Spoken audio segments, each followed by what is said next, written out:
26 декабрдан 8 январга кадар юл харакаты иминлиги дәүләт инспекциясы Татарстанда шул исәптән Зәй районында кышкы каникуллар дип аталган акция үткәрә.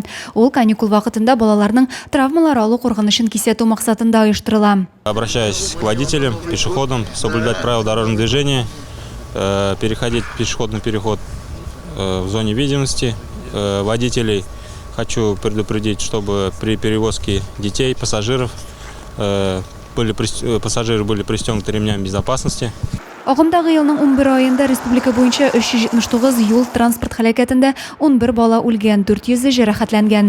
ЮХИДИ бүлеге хезмәткәрләре әйтүенчә, бигрәк тә транспорт чараларында балаларны саклык җайланмаларын кулланмыйча утыртып йөрү аяныч хәлләргә китерә.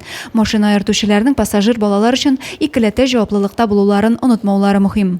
Шулай ук көннең караңгы вакытында киемнәрдә яктыртучы элементлар булу кирәк.